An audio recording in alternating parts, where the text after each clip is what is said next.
This is a review of the PowerSmart 18-inch lawnmower that I'm going to be doing a review about. In this review, I'm going to explain everything of so far how well this works. So this is a 144C gas lawnmower that is in a 3-in-1 mulch system that you can see here.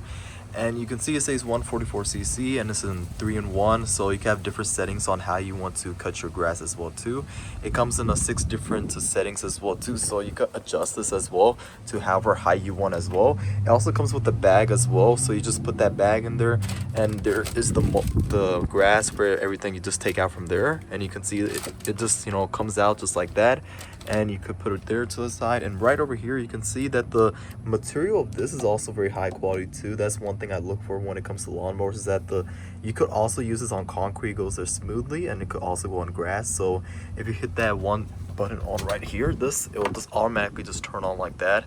And you can see here the gas is where you put on here, so you just open this lid, and right over here it just opens up. So this is where you put your oil, and then once you put that on, all you have to do is just close it up just like that, and from there just turn this thing on, and then it'll automatically turn on. But other than that, I've been using this for over like 6 to 7 months now, and so far it's been working absolutely phenomenal. It's really it cuts the grass very well, and it does the job like what is intended. So, and overall, if you are looking for a gas lawnmower that's in a 3-in-1 mulch, it'll do in 3 different levels as well too, and it has 6 different adjustable settings as well, then this lawnmower right over here, this PowerSmart 18-inch lawnmower, is by far one of the best ones to get, and I would definitely recommend this product.